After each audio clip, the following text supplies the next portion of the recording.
은혜 받으실 하나님의 말씀은 누가복음 21장 34절부터 36절까지 말씀입니다. 누가복음 21장 34절부터 36절까지 말씀. 네, 우리 세 절밖에 안 되니까 우리 다 같이 합독하도록 하겠습니다. 같이 봅니다. 시작. 너희는 스스로 조심하라. 그렇지 않으면 방탕함과 술취함과 생활의 염려로 마음이 둔하여지고 뜻밖의 그날이 덫과 같이 너희에게 임하리라. 이날은 온 지구상에 거하는 모든 사람에게 임하리라. 이러므로 너희는 장차 올 이 모든 일을 능히 피하고 인자 앞에 서도록 항상 기도하며 깨어 있으라 하시니라. 아멘. 할렐루야. 네, 오늘 본문의 말씀을 통해서 깨어 있으라라는 제목으로 말씀을 나누도록 하겠습니다. 원래 우리 김요셉 목사님이 설교하셔야 되는데 어제 갑자기 그 친형이 폐암으로 소천하셨어요. 그래서 갑자기 이렇게 또 장례를 치러야 되기 때문에 또 이렇게 준비 안 됐는데 또 이렇게 오고 할 때 또 피곤하잖아요, 그죠? 그래서 제가 이렇게 서게 되었습니다. 감사합니다. 갑자기 설교 준비를 해서 그래도 은혜가 클 줄 믿습니다. 오늘 본문의 말씀을 통해서 깨어 있으라라는 제목으로 말씀을 나누려고 합니다. 우리 예수님께서 이 땅 가운데 계실 때에 수많은 본을 보이시고 수많은 교훈과 말씀을 나눠주셨죠. 그 말씀 가운데 우리가 여러 가지 본을 받아야 되고 따라가야 되겠지만 오늘 본문에 무엇보다도 깨어 있는 삶이 뭔가, 깨어 있어야 될 삶이 뭔가, 어디에 깨어 있어야 되는가, 이 중심으로 말씀을 잠깐 나눠보도록 하겠습니다. 우리 예수님은 늘 이 땅 가운데 3년의 공생의 동안에 항상 깨어 계신 그런 분으로 굉장히 바쁘게 사역하시는 것을 보게 되지요. 쉴 틈이 없을 정도로, 피곤할 정도로 그렇게 하셨습니다. 이 3년의 생활이 모든 인생의 축소판과 같은 사역의 모든 것들을 다 집중시키시고 모든 것을 다 쏟아 부으셨던 그 세월이 3년의 시간이죠. 3년이라면 굉장히 짧은 시간입니다만은 이 3년 동안에 모든 말씀 또 모든 이루어질 것을 우리 예수님께서 다 하시고 십자가상에서 다 이루었다 말씀하시고 또 하늘로 올라가신 것을 보게 됩니다. 그러므로 우리 이 3년의 말씀 중에 여러 가지 교훈이 있겠지만 오늘 본문에 통해서 무엇에 우리가 깨어 있어야 되는지, 깨어 있는 삶이란 무엇인지를 한번 나눠보려고 합니다. 오늘 본문 이 36절 말씀 보십시오. 항상 기도하며 깨어 있으라 라고 분명히 말씀을 하시죠. 우리 36절 말씀 우리 다 같이 한번 더 읽어봅니다. 시작. 그러므로 너희는 장차 올 이 모든 일을 능히 피하고 인자 앞에 서도록 항상 기도하며 깨어 있으라 하시니라. 그렇습니다. 명령령이 하나가 있죠. 깨어 있으라라는 것이 명령입니다. 깨어 있는 것이 명령이에요. 항상 깨어 있는 것. 그렇다면 이 깨어 있는 것 무슨 뜻입니까? 헬라어로 말하면 아그루에 푸네오라는 헬라어를 쓰고 있습니다. 아그루에 푸네오. 이게 뭐냐면 히브리 말로 말하면 이 사카드라는 단어를 쓰는데 지켜내다라는 뜻을 가지고 있어요. 지켜내다. 그리고 무엇보다도 지킬 것을 지키다라는 의미를 가지고 있어요. 지켜야 할 것을 지키는 게 깨어 있는 것입니다. 지켜야 될 것을 지키는 것. 자, 그렇다면 지켜야 될 게 뭘까요? 무엇에 깨어 있는 것이 참되게 우리 예수님께서 깨어 있으라라는 명령에 합당한 것일까요? 우리가 믿음과 영적으로 깨어 있는 것을 의미하겠죠. 언제 신랑이 오실지 모르기 때문에, 언제 재림하실지 모르기 때문에 믿음으로 준비하고 기다림 가운데 지킬 것을 지키고 깨어 있는 삶을 의미해 주고 있습니다. 그러므로 항상 깨어 있으라라는 말은 믿음으로 깨어 있으라라는 말이요, 주님과 함께하는 삶 속에서 깨어있는 신앙의 삶을 끝까지 지키라라는 의미가 되어 있는 것이지요. 그로 인하여서 오늘 본문에서도 여러 가지의 말씀들이 좀 있습니다만은 또 이 명령형이 또 하나 등장합니다. 너희는 스스로 뭐하라라고 되어 있나요? 이 34절 말씀에 보시면 어떻게 되어 있죠? 스스로 뭐하라라고 되어 있습니까? 조심하라라고 되어 있어요. 조심하라. 조심하고 또 그 가운데에서 온전히 깨어 있으라라고 이렇게 명령하고 있죠. 조심해서 깨어 있으라. 이 스스로 조심하고 깨어 있다. 프레스코라는 단어를 쓰는데요. 프로세코라는 단어를 쓰는데 전념하고 마음을 쏟아부어라 라는 단어가 이 조심하다라는 단어를 가지고 있습니다. 조심하라. 예. 불편하시면 뭐 안 적으셔도 됩니다. 설교 듣다가 적고 뭐 이렇게 하셔도 강의이기 때문에 쭉 이렇게 따라오시면 되고, 적을 거 있으시면 또 적으시고 이렇게 하시면 좋겠네요. 아무튼 전념해라, 조심하라는 말은 전념하라 라는 뜻을 가지고 있어요. 마음을 쏟아부어라, 붙어 있으라 라는 뜻을 가지고 있습니다. 그 말씀 가운데에 조심해야 될 것이 무엇이고 어디에 붙어 있어야 될지를 구분하고 분별하면서 살아갈 것을 말씀해 주고 있지요. 어디에 조심해야 된다라고 말씀합니까? 34절 말씀 보면 방탕할까 조심해야 되고, 또 어디에 조심하라고 돼 있어요? 술 취하지 않도록 조심해야 되고, 또 어떤 것에 조심해야 됩니까? 생활의 염려로 마음이 둔하여질 것에 대해서 조심하라 라고 돼 있어요. 조심하라. 세 가지 조심하는 것이 있죠. 방탕입니다. 방탕. 여러분, 이 방탕이라는 의미가 뭡니까? 자기 몸을 함부로 사용하는 거예요. 자기 것을 함부로 사용하는 것입니다. 우리는 주인께 받은 육체요 생명인 줄 믿습니다. 그러므로 하나님께 모든 것을 다 주셨다는 것을, 이 주인의식, 청지기의식을 반드시 가져야 됩니다. 하나님이 주셨던 주인의식을 가져야 되고, 맡기셨다는 청지기의식을 가져야 되는 것이죠. 근데 내게 주어졌다고, 내 거라고, 내 건강이라고, 또 내 물질이라고, 내 명예라고, 내 힘이라고 내 마음껏 사용하면 거기에 방탕함이 나타나게 됩니다. 방종이 일어날 수밖에 없는 것이죠. 그러므로 맡겨진 모든 것들을 조심해서 사용해야 됩니다. 깨어있음으로 사용해야 된다는 것이죠. 방탕하지 않기 위해서 그렇습니다. 또 두 번째, 어떻게 조심하라고 말합니까? 술 취함에 대해서 얘기하죠. 술 취함. 여러분, 이 우리나라 오늘날의 이 기독교, 한국 기독교는 술을 엄격하게 이렇게 금지하고 있어요. 그죠? 엄격하게 금지합니다. 처음 우리나라에 이 선교사님들이 오셨을 때에 우리나라에 패망할 것 같은, 나라가 망할 것 같은 몇 가지가 있었는데, 그 중에 하나가 노름이었어요. 노름이 얼마나 많이 하는지, 그래서 선교사님들이 노름 금지를 시켰습니다.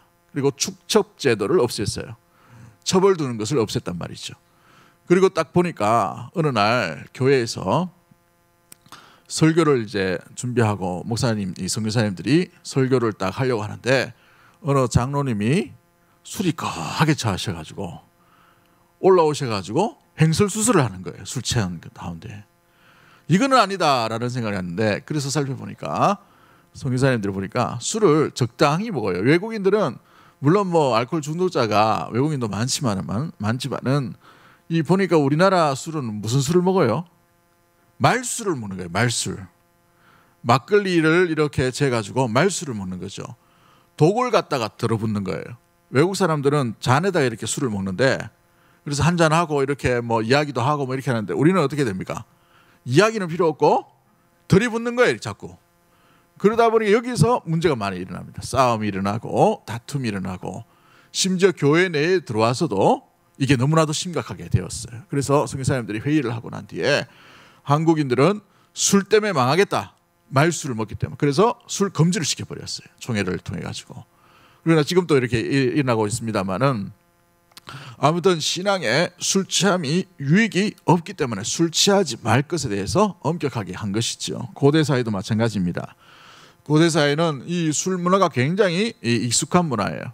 이게 우리는 지하수를 파면 물이 이렇게 숭숭 나오죠. 맑은 물이 나옵니다. 그런데 유럽 지역이나 이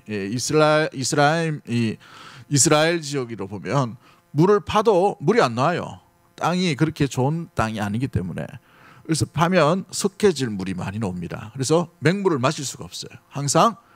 그래서 이게 음료수나 아니면은 발효시킨 그런 술로, 포도주로 이렇게 만들어서, 독일 지역이나 이런 유럽 지역 같은 경우에는 맥주를 보리를 하죠.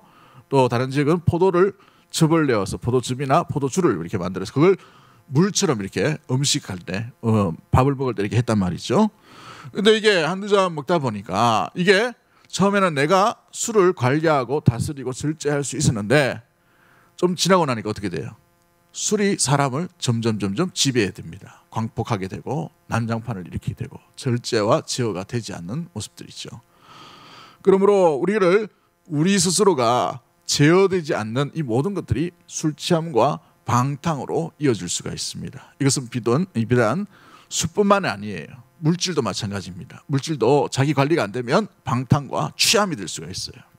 그죠? 어느 분들이 주식하시는 분이 그 이야기 하더라고요. 교회에 딱 앉아 있으면 물론 중독되신 분이 그렇겠지만 설교를 하고 있는데도 설교를 듣고 있는데도 자기의 눈과 저 앞에 있는 보여지는 것이 주식 변동 숫자가 막 드러난대요. 이렇게 중독입니다. 중독. 예전에 중학교 때 고등학교 때 보면은 친구들이 당구에 굉장히 이렇게 심취한 친구들이 있었습니다. 그런데 그 친구들이 이야기 들어보니까 뭐냐면은 학교 선생님이 칠판으로 뭘 쓰면 칠판이 무슨 색깔이에요?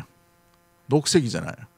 당구 대에 비춰가지고 분필로 이렇게 하면은 당구 공으로 이렇게 막 비친대요. 중독이 되어가는 거죠. 여러분, 우리 인생에 예수 그리스도와 말씀, 믿음 가운데에서 어떤 것도 그것과 비교할 만한 더 많이 떠오르고 더 많이 집중되어지고 더 많이 생각나게 하면서 우리가 그리스도께로 점점 멀어지게 하는 모든 것들은 다 방탕과 취함이 될 수가 있습니다. 비단 술뿐만 아니라. 그러므로 이걸 사도 바울이 뭐라고 되어 있어요? 조심하라고 되어 있어요. 깨어있고 여기에 붙들리지 않도록 오직 붙들어야 될 것에 붙들림을 받는 그런 성도와 교회가 되라라고 이렇게 권면하고 있는 것이죠. 세 번째 우리가 주의하고 조심해야 될 게 뭡니까? 염려입니다. 염려. 마지막에다 염려라고 되어 있어요. 염려. 여러분, 우리는 지금 여기 앉아 있는데도 얼마나 많은 염려를 하고 계셔요. 그죠? 혹시 집에 가스레인지 위에 뭐 안 얹어놓고 오셨나 모르겠네. 그죠? 또 익하면 또 집에 막 빨리 가야 된다라는 생각도 들고, 그죠? 생활의 염려들이 너무나도 많아요. 물질이 많으면 많은 것에 대한 염려가 있어요. 적으면 적은 것에 염려가 있죠. 또 명예에 대해서도 마찬가지입니다. 우리 삶에도 마찬가지죠. 자녀에 대한 것도 여러분, 우리가 믿음으로 주님께 우리 자녀를 맡겨야 되는데 그러지 못할 때 어떻게 됩니까? 자녀가 학교 가면 학교 왔다 갔다 했을 때에 또 무슨 일이 일어나지 않을까, 또 직장에서 또 어떤 변수가 일어나지 않을까, 모든 것을 염려로 나가면 그 염려로 채워진 그 공간에 하나님을 신뢰하는 믿음은 점점 멀리 떨어질 수밖에 없습니다. 한번 보십시오. 염려가 찾아드는 곳에 신뢰와 믿음이 생겨나지 않아요.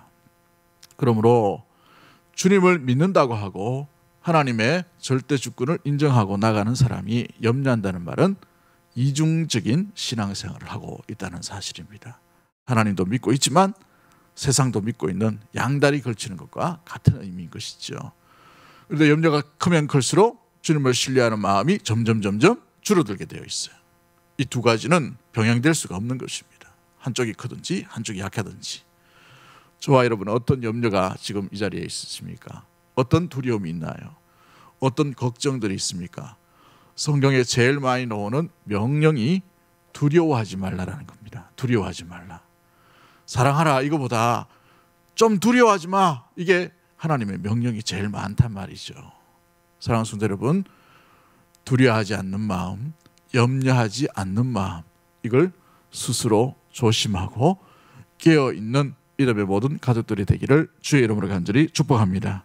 그러므로 염려가 아니라 주님을 믿는 신뢰가 온전히 우리의 삶 가운데 더 자리 잡게 되기를 원하고, 그로 인하여서 염려하는 그 삶 속에 오히려 주님을 신뢰하는 신뢰의 온전한 그 빗줄기와 같은 그 믿음이 점점 확대되고 점점 더 많아질 수 있게 되는 믿음의 삶 속에서 염려가 아니라 신뢰함, 그 신뢰가 하나님을 향한 신뢰로 드러나게 되기를 주의 이름으로 간절히 축복합니다. 아무튼 이 날들을 가운데에서 방탕할까 술 취할까 염려함으로 조심하라 라고 되어 있어요. 왜 조심하라고 되어 있나요? 때가 이르기 전에 라고 되어 있어요. 때가 차기 때문에 그렇다는 것이죠. 한번 보십시오. 마음이 둔하여지고 뜻밖의 그날이 덫과 같이 너희에게 임하리라 라고 되어 있습니다. 덫과 같이 임하는 날이 뭡니까? 그리스도께서 약속대로 다시 오셔서 그리스도 안에 신뢰함으로 잘 예비하고 믿음 가운데 있었던 5처녀는 성 안으로 들어간 바 되고, 그러나 신뢰하지 못하고 딴짓하고, 그죠? 마음 가운데 신뢰함이 없었던 그 5처녀는 슬피 울며 성 밖에 이를 갈며 있으리라고 되어 있어요. 그날을 의미하는 것이죠. 예수 그리스도께서 이 땅 가운데 재림주로 오셔서 심판하시는 그날이 뜻밖의, 기대하지 못하는 가운데 갑작스럽게 찾아올 수 있기 때문에 이 일에 깨어있음에 둔하지 않도록 방탕하지도 말고 술 취하지도 말고 너무 염려해서 근심하지 말도록 우리 예수님께서 이렇게 명령하고 있는 것입니다. 여러분, 오늘 본문 한번 보십시오. 우리가 읽기 전에 일어났던 이 누가복음 21장 29절부터 33절 말씀 보십시오. 뭘 얘기합니까? 무화과 나무가 열매 맺으면 어떻게 돼요? 어떤 날이라고 되어 있습니까? 사기 나면 너희가 보고 여름이 가까운 줄 알고 자연히 안 하니 라고 되어 있어요. 그리스도의 나라, 하나님의 나라가 가까이 옴을 너희가 늘 깨어서 기억하고 나가라. 그래서 천지는 없어지겠거니와 하나님의 말씀은 없어지지 아니하리라. 이게 사실이다라는 것을 말씀하고 난 뒤에 오늘 본문이 나타나고 있어요. 그러므로 술 취하지 말고 방탕하지도 말고 염려도 너무 많이 하지 말고, 염려가 너무 지나치면 어떻게 됩니까? 그것도 미신이 될 수가 있어요. 하나님을 믿지 않는 믿음이 되기 때문에 그런 것이죠. 여러분, 그러므로 세상에는 무신론자가 없어요. 하나님을 믿든지 하나님을 믿지 않는 믿음을 가지고 있든지 둘 중에 하나인 것이죠. 우리 심령 가운데, 삶 가운데에서 염려와 두려움이 다 떠나가고 그날이 가까우면 가까울수록 오히려 더 우리의 심령과 마음에 주님이 오시는 그날을 깨어서 스스로 조심하고 늘 둔감하지 아니하고 항상 믿음의 눈과 영적인 분별력을 가지고 주님을 맞이할 수 있는 정결한 5처녀와 같은 믿음의 모든 가족들이 되기를 주의 이름으로 간절히 축복합니다. 여러분, 한번 잘 보십시오. 사무엘상을 보면 이 엘리 선지자와 사무엘이 등장합니다. 여러분, 깨어있는 자와 깨어있지 못한 자의 특징이 잘 비교된 것이 이 사무엘상의 앞장 부분에 드러나고 있죠.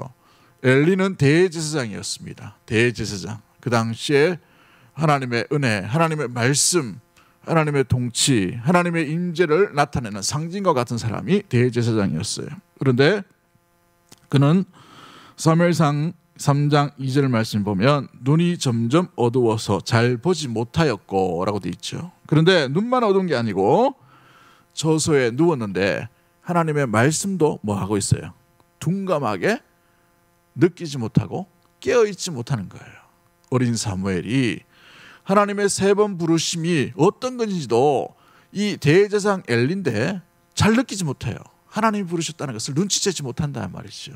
또 하나님의 말씀이 그에게 임한 게 아니고 누구에게 임합니까? 어린 사무엘에게 임한 만큼 그는 영적으로 둔감해진 상태였습니다. 깨어있지 못한 상태였다는 말이죠. 그런데 어린 사무엘은 보십시오. 그 곁에 성막을 지키고 온전히 깨어있음으로 말미암아 하나님의 처음 부르심에 곧장 반응해서 달려가다 하나님의 말씀인 줄 알고 주여 종이 듣겠나이다 라고 하나님의 말씀을 듣게 되는 놀라운 기적과 같은 일들이 나타나게 되지요. 그렇습니다.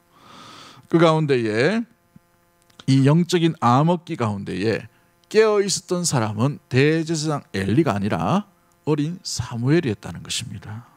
그렇죠. 놀라운 사실은요, 깨어있지 못한 엘리는 그 시대를 대변하지만 그 시대를 대변할 때에 그에게도 말씀이 희귀하였고 그 시대도 말씀이 들리지 않는 시대였다는 거예요. 참 이게 영적인 암흑기라고 이렇게 할 수 있죠. 그런데 깨어있던 사무엘을 보십시오. 나이가 어립니다. 기대할 것이 없어요. 그죠? 정교 신학 공부도 하지 않았습니다. 혈통도 그죠? 다른 어떤 모습들이죠. 그런데 그 시대의 어린 사무엘만이 하나님의 말씀을 희귀한 시대에 그만이 들을 수 있었다는 사실입니다. 그만이 들을 수 있었다는 사실이죠. 왜 그렇습니까? 깨어 있었기 때문에 그래요. 사무엘상 3장 3절 말씀에 하나님의 등불은 아직 꺼지지 아니하였고 사무엘은 하나님의 언약궤에 있는 여호와의 전에 머물렀다라고 되어 있어요. 누웠다라고 되어 있어요. 그곳에서 깨어있는 사람은 사무엘 한 사람밖에 없었다는 사실이죠. 그렇습니다. 여러분, 자기 시대에 능력 있는 하나님의 종, 하나님의 사람은 대제사장 엘리가 아니라 어린 사무엘이었다는 것이죠. 그러므로 믿음으로 신앙으로 깨어있는 자만이 무엇을 들을 수가 있는 거예요? 하나님의 말씀을 들을 수 있는 것이죠. 오늘날도 마찬가지입니다. 예배당에 예배를 드리고 우리가 나가지만 예배 드림 가운데 누가 하나님의 말씀, 누가 하나님을 체험하는가, 누가 하나님을 만나는가, 깨어있는 사람만이 만나게 될 줄 믿습니다. 여러분, 잠자는 심령이 아니라 늘 깨어있고 여러분 그 마음 가운데에 지켜야 될 것을 지킬 수 있는, 붙들어야 될 것을 붙들 수 있는 믿음의 모든 심령들이 되기를 주의 이름으로 간절히 축복합니다. 그러므로 말미암아 주의 말씀이 내 귀에 분명하게 또 선포되어진 말씀, 읽는 말씀, 묵상되어진 말씀, 우리가 듣고 반응하는 그 말씀 가운데에서 하나님을 만나고 하나님의 음성을 새겨 들을 수 있는 깨어있는 믿음의 모든 가족들이 되기를 주의 이름으로 간절히 축복합니다. 그렇다면 구체적으로 우리가 어디에서 깨어 있어야 될까요? 무엇에 깨어 있어야 될까요? 여러분, 오늘 본문에 보시면 우리 예수님께서 제자들에게 항상 깨어 있으라, 무엇에 깨어 있으라고 되어 있어요. 36절 말씀에 무엇에 깨어 있으라고요? 무엇하며 깨어 있으라고 되어 있어요. 기도하며 깨어 있으라고 되어 있어요. 기도하며 깨어 있으라. 그렇죠. 우리가 영적으로 깨어 있기 위해서 항상 주의해야 될 것, 조심해야 될 게 뭐냐면 싫은 것, 나쁜 것도 버려야 되지만 붙들어야 될 것을 조심하며 붙들며 깨어 있어야 한다는 사실입니다. 첫 번째의 의미가 기도라는 단어 속에 담겨져 있는 은혜 주시기 위한 방편에 항상 깨어 있어야 되는 것이죠. 은혜 주시기 위한 방편에 깨어 있는 겁니다. 비단 기도만을 얘기하는 것이 아니라 우리의 전반적인 삶의 예배 가운데 깨어 있으라는 거예요. 깨어 있으라. 여러분, 예배 가운데에도 깨어 있지 못할 때도 있다라는 겁니다. 직장 열심히 직장 생활을 하는데도 직장 생활과 전혀 상관이 없는 일을 할 수 있어요, 없어요? 할 수 있죠, 그렇죠? 예. 저는 부목사 때 너무 바쁘게 지내는 그런 교회에 있었다 보니까 그 책상 앉아가지고 설교 준비하게 내버려두는 교회가 아니었어요. 그래서 선배 목사님들이 뭐라고 얘기했냐면 어디 책상에서 설교 준비하냐고 막 이렇게 막물었겠어요. 처음에 서울서 와서 내가 굉장히 난처한 적이 뭐냐면 책상에 앉아가지고 말씀 묵상하고 이건 줄 알았는데 그럴 시간이 어딨냐고. 사회 가기 바쁜데 설교는 집에 가서 하라고. 집을 9시 반에 보내요. 집에. 그럼 뭐 몇 시에 설교 준비합니까? 그죠? 그렇게 뭐 이렇게 하드 트레이닝을 했어요. 아무튼 그래서 저는 그 기억이기 때문에 우리 교육자들한테 책을 정말 많이 읽어라. 부교육자 때 책 많이 안 읽으면 읽을 기회도 없다. 설교 준비도 책상에 앉아서 더 깊이 해라. 이렇게 얘기합니다만은 물론 사역이 바빠가지고 마찬가지일 거예요 아마. 그죠?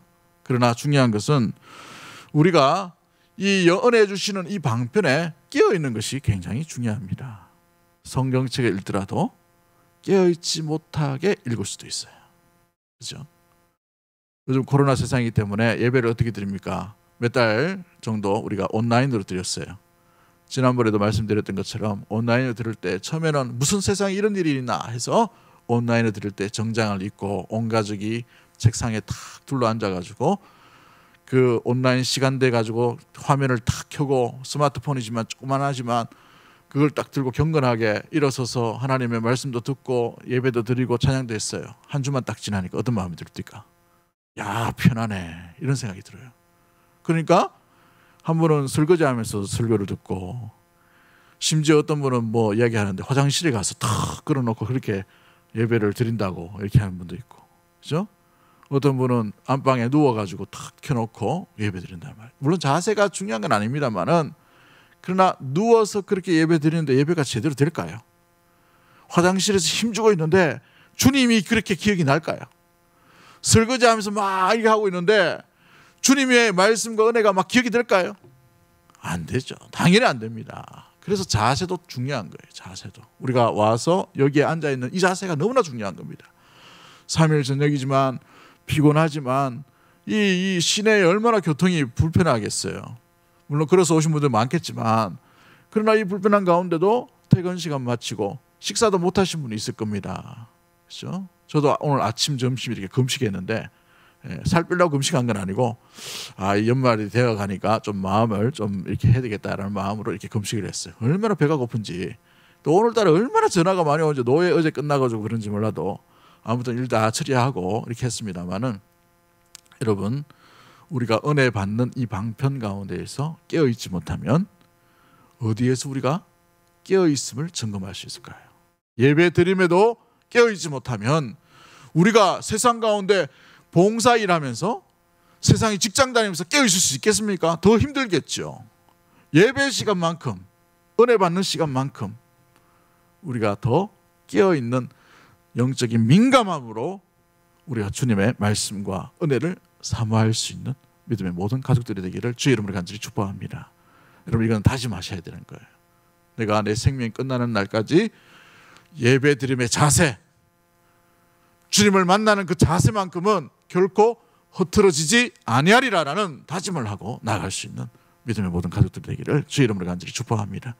오늘 본문에 나오는 깨어 기도하라, 항상 기도하라라고 되어 있어요. 기도하라라는 단어. 이 기도하라는 단어만은 데오마이라는 헬라어를 씁니다. 데오마이 뭐냐면 하나님과 묵다라는 의미를 가지고 있어요. 기도.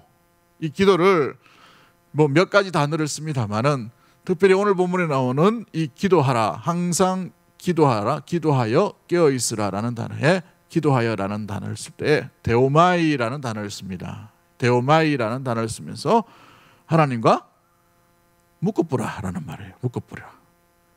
여러분 예배 드리는데 하나님과 함께 되어야 되는 거예요. 이게 영적 예배입니다. 믿으십니까?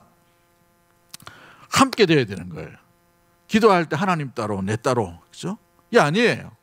기도는 하나님과 묶여지는 겁니다. 묶여져야 되는 거예요. 우리가 하나님의 생각이 아니라 인간적인 생각으로 나갈 때 우리가 하나님과 멀어지면 모습들이 있겠죠.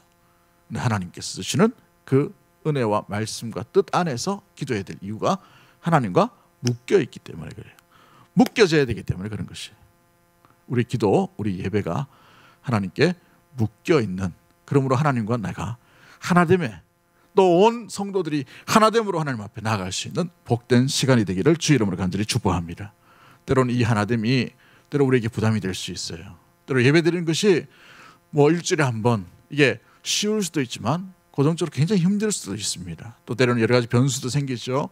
어려움도 생길 수도 있습니다. 그러나 이 예배의 삶에 우리가 세상의 유혹과 세상의 환난과 내 컨디션과 내 어려움으로 인하여 타협되지 않게 되기를 주의 이름으로 간절히 축복합니다. 한 예를 들죠. 여러분 한나를 한번 보십시오. 한나는 결혼을 했고 첫 부인이었습니다. 그러나 이 여인에게 하나님이 아이를 주시지 않으셨어요. 그런데 두 번째 부인으로 들어왔던 브린나라는 여인이 있었어요. 그런데 결혼했는데 뭐 어떻게 돼요? 자녀를 순풍순풍 나쁘는 거예요. 그죠? 얼마나 속이 아프겠어요 이게 한나가. 그런데 이 브린나가 참 마음씨도 착하고 정말 형님을 배려하고 정말 마음도 너무너무 고우면 너무 좋은데 자녀 낳았다고 뭘 합니까? 격동케 했다라고 했어요. 계속 막 간작간작대면서 막 그죠? 힘들게 했단 말이에요. 자녀 못 낳는 것도 그 당시 되면 얼마나 힘든데 옆에서 가족 가운데에서 너무너무 힘들게 하는 거예요. 그런데 더 놀라운 것은 그렇게 힘들게 그렇게 어렵게 그렇게 눈물나게 그렇게 고통스럽게 하는데도 한나는 매 절기 때마다 성막이 있는 곳으로 나아갔다고 되어 있어요. 성막이 있는 곳으로 절기 때마다 실로로 나아가서 하나님께 제사했다라고 되어 있습니다. 오늘날 말은 뭐예요? 일주일의 삶 가운데 6일 동안 집에서 엄청 스트레스를 받아요. 남편이 첩을 두었습니다. 첩을 두는데 자기한테는 그렇게 사랑한다는 말만 하고 저 첩에게는 자녀를 순풍순풍 낳았어요. 자녀들에게 유산도 뭐 물려주려 하고 막 예뻐가지고 막 좋아라 가지고 뭐 웃음소리도 나요. 근데 이 여자 가만히 있으면 되는데 곧장 찾아와 가지고 네가 사랑받는 여인이야 하면서 막 이렇게 잔소리를 하고 막 갑질을 하는 거예요. 속상해합니다. 억장이 무너져요. 남편 하나 보고 시집 왔는데 그게 되지 않아요. 그런데 그때마다 6일을 그렇게 견뎠는데 7일째 주일날 예배 드려오는 거예요. 여러분 놀랍지 않습니까? 저와 여러분 어떤가요? 6일 동안 일상생활을 지날 때 온갖 세상의 스트레스가 있어요. 가족이 나를 알아주지 못하고 자녀들도 나를 외면할 때가 있어요. 직장 상사들은 나를 못 잡아 안달이고, 그죠? 덜덜덜 볶을 수 있어요. 갑을이 아니라 갑과 병과의 관계처럼 너무나도 세상에 찌달리고 있습니다. 6일 동안 그렇게 파김치가 되고 집에 오니 안식처도 없고 또 세상 친구들과 만나자니 평안이 없어요. 스트레스만 있습니다. 그럼에도 불구하고 그 다음날 주일 아침에 정결하게 몸을 씻고 깔끔한 옷을 입고 나는 하나님 앞으로 나아가리라. 이 마음을 지금 한나라는 여인이 갖추고 있다는 사실입니다. 사랑하는 성도 여러분, 우리의 삶 속에 어떤 어려움과 슬픔과 아픔이 우리에게 설명할 수 없는 것들이 참 많이 있겠죠. 우리 김요셉 목사님 보니까 자기 형이 50도 안 됐어요. 저보다 전문가, 저하고 나이가 같은 거래요. 갑자기 폐암으로 돌아가신 거예요. 그죠?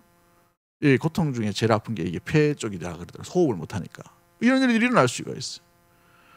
또 우리 삶 가운데 어떤 일이 일어날 수 있겠습니까? 그죠? 그런 수많은 고통과 어려움 가운데 있다 하더라도 우리가 주님을 만나는 그 자리 양보할 수 없는 것입니다. 왜요? 거기가 우리가 살 길이 여기에 있기 때문에 그런 것이죠. 그러므로 한나라는 여인은 살기 위해 주님을 만나러 실로로 절기 때마다 나아갔다는 것입니다. 울부짖고 하나님 앞에 엎드렸지만 그 소리를 주님께서 들으심으로 말미암아 주님께서 이 여인을 붙들고 있음을 그녀가 발견하고 난 뒤에 또다시 그 절기에 몇 개월 동안 견디고 인내하고 또 승리하며 마음을 지키고 오늘 주님 앞에 나아갈 수 있었던 이유가 여기 있는 것입니다. 예배드림에 주님을 만나는 그 시간에 늘 조심하여서 깨어있는 자로 주님을 날마다 만나는 믿음의 모든 가족들이 되기를 주의 이름으로 간절히 축복합니다. 두 번째 모습은 무엇입니까? 이 예수님께서 제자들에게 부탁하신 말씀이 무엇입니까? 스스로 조심하고 깨어있으라 라는 게 뭐예요? 시간이라는 것입니다. 시간. 우리에게 맡겨주신 시간 가운데 계속해서 때에 대해서 얘기하죠. 무화과 나무가 싹을 멜 때 여름인 줄 알고 여러 현상들을 바라보며 주님의 나라 하나님의 나라가 임한 줄 곧 알리라라고 되어 있어요. 오늘날 말세 지마를 우리가 살아가고 있습니다. 세상에 이런 일들이라는 것들이 우리 일상생활에 얼마나 많이 있어요. 코로나로 우리가 마스크 쓰고 예배 드릴 줄 누가 알았겠습니까? 그죠? 옛날에는 마스크 쓰고 들어오면 어떻게 돼요? 어디 예배당에 마스크 쓰고 오냐고 그랬죠. 어느 교회는 보니까 설교자도 마스크를 쓰더라고요. 가까워서 그런지 몰라도 우리는 이게 2m 넘기 때문에 이렇게 괜찮습니다만 저희도 차량 마락을 좀 하긴 해야 되는데 이게 주문이 많이 밀려요. 너무너무 이 기업들이 호황이라 가지고 그렇죠. 여러분 이런 세상이 올 줄 누가 알았겠어요? 그렇죠? 온라인으로 예배 드릴 줄 누가 알았겠습니까? 그런 세상이 또 안 오라라는 말은 장담은 못해요. 이제 기술이 발달해 가지고 집으로 모든 교회의 성도 네트워크 다 돼 가지고 버튼만 딱 누르면 쫙 열려 가지고 대구 동성교회 광고사항 해서 쫙 올라오고 뭐 이런 시대도 올 수가 있어요. 물론 우리 교회가 많이 부흥해 가지고 시스템을 갖춰야 되겠지만 여러분 이런 세상이 어떻게 올지 몰라요. 그런데 이런 세상들을 볼 때마다 우리는 어떻게 됩니까? 주님 오실 날이 멀지 않았다는 것을 우리는 기해야 됩니다. 마태복음 말씀 가운데서 주님이 오시기 전날 어떤 현상들이 일어날지를 우리는 늘 깨어서 그것을 바라봐야 되는 것이지요. 그때를 우리가 바라볼 때에 어떤 마음의 준비가 필요합니까? 그것은 반드시 온다는 거예요. 주님은 반드시 약속대로 오신다는 것입니다. 마지막은 반드시 있다 없다? 있다라는 것을 깨어 있어야 돼요. 이 땅에서 천년만년 사는 것이 아니라 우리의 마지막이 반드시 있다라는 것을 염두에 두고 살아가야 되는 것이죠. 염두에 두고 살아가야 되는 거예요. 이것을 잊어버리면 어떻게 됩니까? 방종과 방탕함이 일어납니다. 내 욕심과 내 마음대로 술 취함의 인생으로 살아갑니다. 그런데 또 반대로 이것이 안 될 때는 세상 모든 염려를 다 짊어지고 살아갈 수밖에 없는 것이 우리의 형편과 모습들 가운데 있는 것이죠. 그러기에 우리에게 주신 이 시간들을 정말 귀중하게 알차게 주님 보실 때에 허투름 없이 예수님께서 3년간의 이 공생의 시간을 모든 것을 다 부었던 것처럼 우리는 60년, 70년, 80년의 시간을 하나님께 주셨다면 그 시간 가운데 주님이 뜻하시는 그 아름다운 삶, 착하고 충성된 종아 내가 나를 위해 수고했다, 이 아름다운 칭찬이 들려질 때까지 수고로이, 또 때로는 그 일 가운데 최선을 다해서 이 시간 가운데 참된 아름다운 열매를 맺는 믿음의 모든 가족들 되기를 주의 이름으로 간절히 축복합니다. 제가 내려올 때 원래 책 한 권을 들고 와셔야 되는데 책을 제 사무실에 놔두고 못 들고 왔는데, 삶을 허비하지 말라라는 책이 있어요. 존 파이프 목사님인데 참 이 예전에 쓰여진 글이지만 제가 다시 읽고 있습니다만은 이게 요즘은 이제 독서 일기를 좀 만들어 봤어요. 만들어 가지고 짧게 이렇게 뭐 몇 페이지에는 이런 글이 있고 몇 페이지는 이런 글이 있고 이렇게 적어갑니다. 그런데 이 글에 이런 글이 있어요. 삶을 허비한다는 말의 반대는 하나님을 높이고 영혼을 만족해 하라는 단 하나의 열정으로 살아간다는 말이다. 잘 살았다는 말은 내 욕심과 내 마음과 내 명예와 내 어떤 소망을 다 이룬 것이 아니라 하나님을 높이고 그 속에서 우리의 삶에 만족함을 시키는 그런 삶을 의미한다. 이것이 하나님이 우리를 창조하신 이유이기 때문이다. 열정, 그것은 적절한 단어이다. 단 하나의 열정, 하나님을 높이는 삶으로 우리의 시간을 보낸다면 우리의 삶은 헛된 삶이 되지 아니하고 삶을 허비하지 아니하고 열정적인 삶이 될 것이다 라고 이렇게 되어 있어요. 사랑하는 성도 여러분, 우리에게 맡겨진 이 시간을 주님이 주신 이 시간 가운데 주님을 높이는 열정적인 삶으로 아름답게 살아갈 수 있는 은혜의 우리 귀한 믿음의 모든 가족들, 깨어있는 성도와 교회가 되기를 주의 이름으로 간절히 축복합니다. 기도합니다. 하나님 아버지 감사합니다.